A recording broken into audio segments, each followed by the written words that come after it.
Hello everybody, welcome to No Sevens Dice Club.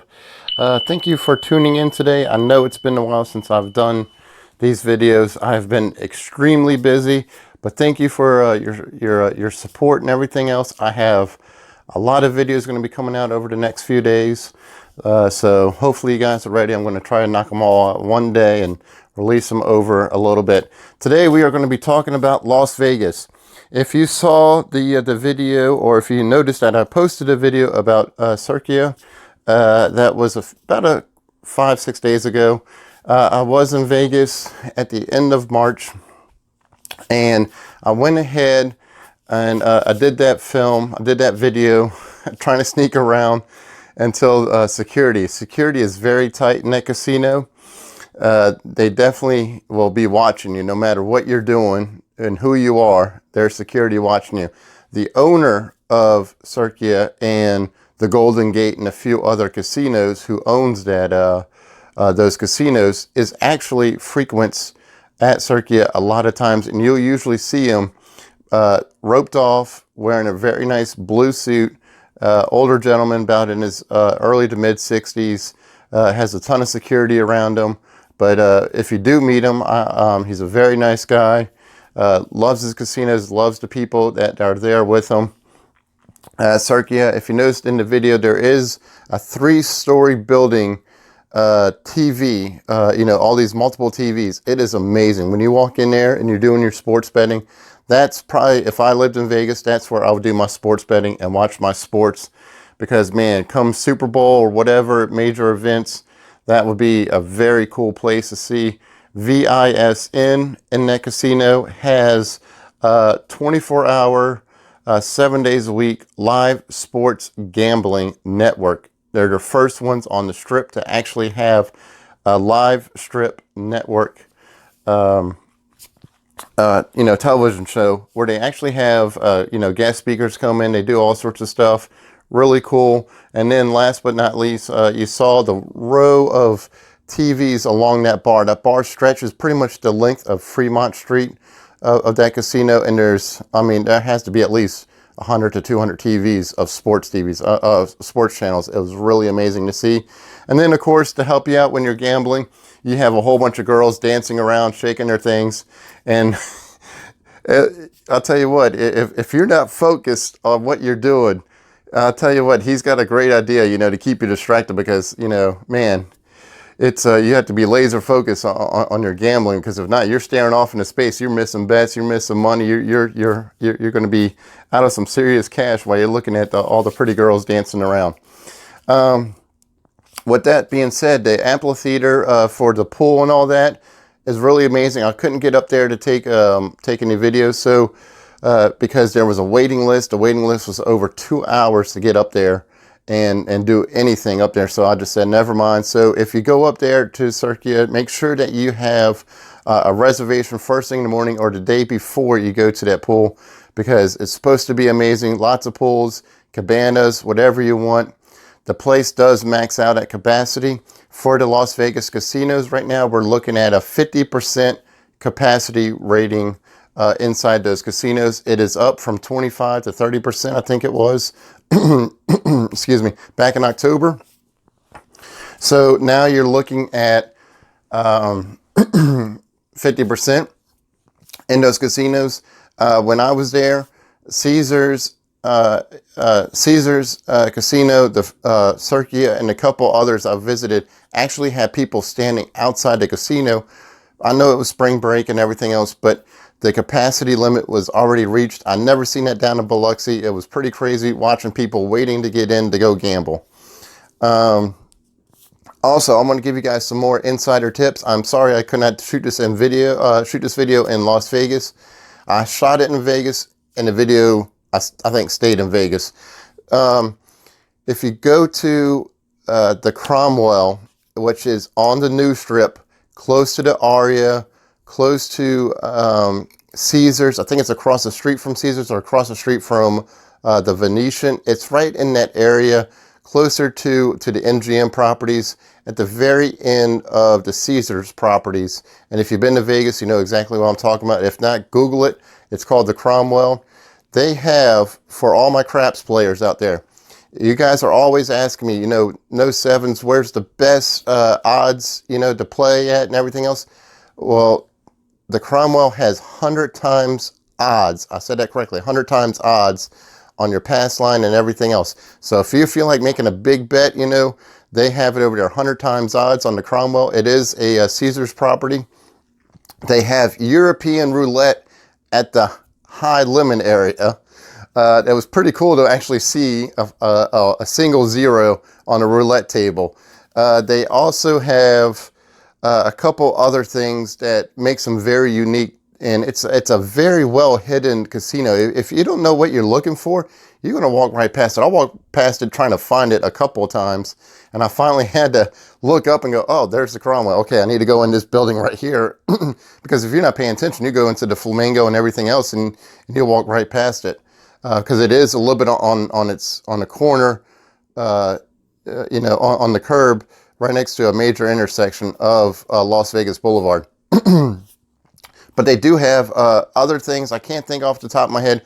But those were the cool things. Oh, that's what I was talking about. For my blackjack players, they do have a lot of single and double decks. You really don't see a lot of 6 to 8 decks.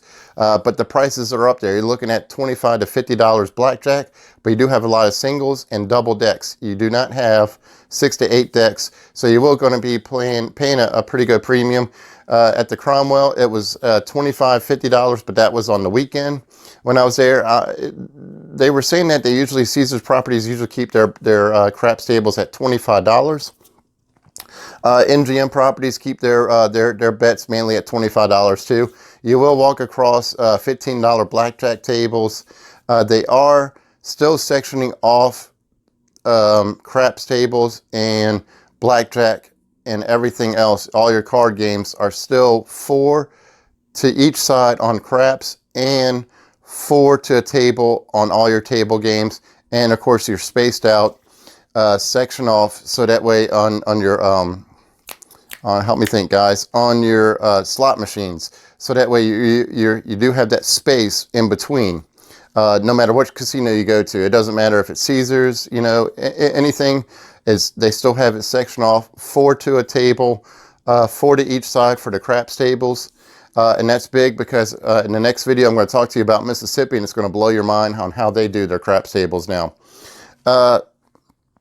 So if you noticed, I started this video and you're looking at a Fremont hat. If you go down to Fremont Street, there is that casino called the Fremont Casino. And if you looked at my October videos, I was talking to you. I shot 23 times. I did it one time.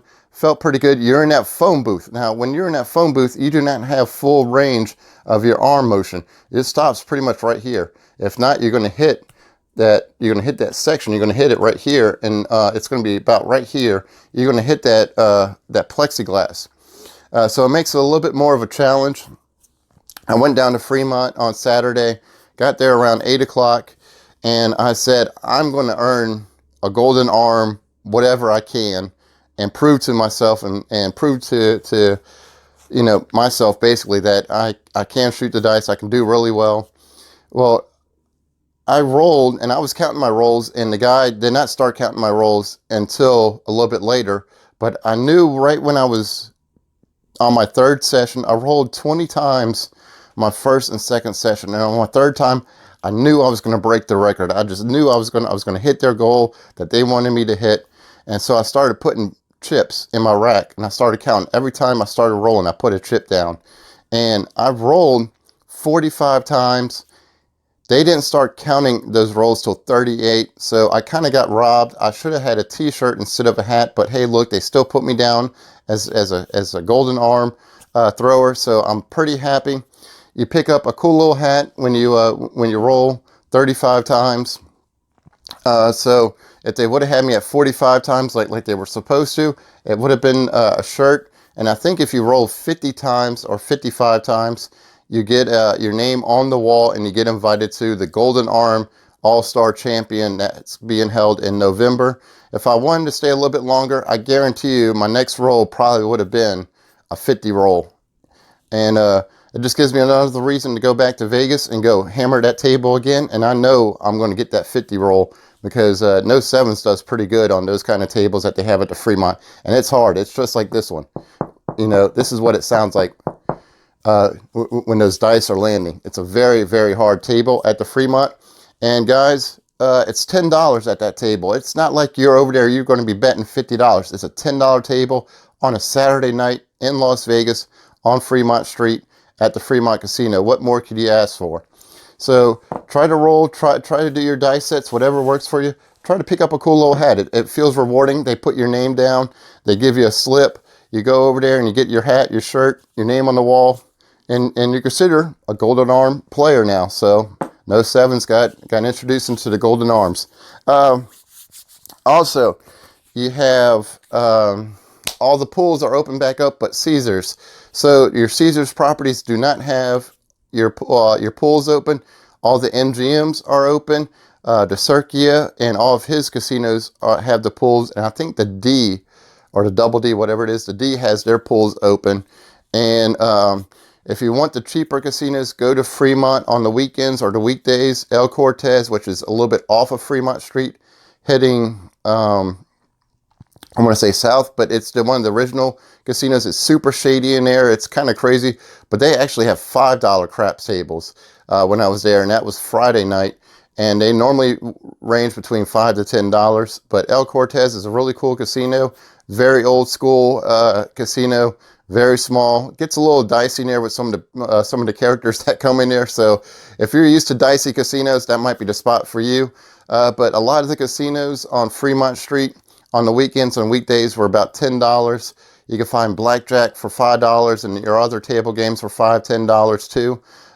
It's Las Vegas is definitely coming back. So if you guys are waiting, you know, for you know, the COVID vaccines and stuff, it's already here, people. I mean, that place was beyond capacity. I know I came at the perfect storm. I know I had stimulus checks that got released and spring break, and people were hitting, you know, getting their COVID vaccines. So it was all three factors were playing in. It was a lot of people, and those free rooms, those free, you know, offers to come back are expiring, and with the amount of people that are coming back to Vegas, I don't see a lot of comps in the near future trying to bring back people. I might be wrong, but there is a lot of business driving Vegas right now, and so you have that. Also, you have Las Vegas Sands has officially sold their two main casinos after their longtime owner has passed away. So they went ahead and they moved everything to the Asian market. So you have the Venetian and the Palazzo are no longer under the rule of Las Vegas Sands. Those are sold off and those are gone. So they're not owned by Las Vegas Sands anymore. I don't know if one of their sub companies bought them, but Las Vegas Sands is no longer owners of those two casinos. And I think that was pretty much it. Oh, real quick, the shows are back in Vegas too. So if you want to go ahead and start scheduling shows when you come back, like Absinthe in front of Caesars is open. Guys, if you guys are throwing a bachelor party or anything else, go check out Fantasy. I'm telling you what, it's an hour and a half. It's pretty much like you would say, it's Victoria's Secret and Sports Illustrated made a baby and decided to go XXX pretty much. It's pretty crazy. Those girls are really good at dancing, and man, it'll make you almost want to take a cold shower afterwards. But it's an hour and a half show of Fantasy, 10:30 at the Luxor. Highly recommend it for $50 because guys, we can make $50 at the craps table pretty easily. So go check it out. You won't be disappointed. There's a couple other shows that are out there that you want to check out, and there's some stuff off the strip. They have plenty of stuff in Vegas coming back. One of my things I found off the strip that you will have to, if you guys like tiki bars, this was recommended by some of my friends, and they recommended to go see the Golden Tiki. You will need a reservation for it, and you feel like you stepped into the islands down in the South Pacific. It's pretty amazing, you know, when you go down there at the Golden Tiki. It is off the strip. You're looking at about a $20 Uber ride. And speaking of Uber rides, when I was there, Ubers are very, very hard to come by. They're at their capacity. Not all the Uber drivers are coming back. So you might have a better chance of either catching the bus, which is the deuce, you know, that rolls about every 15 minutes. Las Vegas traffic is really bad. Or if you want a little bit more of expressway, you can take from one side of the old strip to the new strip. You can take a taxi cab. You're looking at about $40–50 for a cab ride. So if you want to go on the cheap, take the deuce. It brings you back and forth to Fremont to the new strip. It's just that it's going to take you about 30–45 minutes to get back and forth between the two. But you're looking at $8 for a 24-hour pass on the deuce, and they have a mobile app that you can use. A little bit off of gambling, they do have, I had some questions about dispensaries. You do have your dispensaries over there, so if you guys want to blaze it up, smoke a bowl, whatever you want to do, it's all over there for you. Edibles, they have one that's a little bit closer to the stratosphere. It's a 24-hour dispensary, so if you guys are looking to do that, they have that over there too. It just opened up a couple months ago. But I think that's about it. If you guys have any questions about Vegas, let me know. I try to answer as many questions as I could. When I was talking to all the casinos, I was extremely busy. It's still extremely busy trying to put everything together, but I know I'm talking really fast, and hopefully I was able to give you all the information you're looking for. If you guys have any questions, please let me know. All the restaurants are coming back. I had a question back in October. Tao at the Venetian is finally open, and so is their nightclub too. So if you guys are looking for a good club action, Tao, great food and great club. You will need a reservation to eat there. Highly recommend it. They do have some amazing food at Tao. So that was one of my recommendations for you guys. But a lot of the restaurants are coming back, eager to serve you with whatever needs you have. And I hope you guys have a great time in Vegas. You learn a lot, and stay tuned to the next video because I got plenty more coming out. So No Sevens. We'll talk to you later. Bye.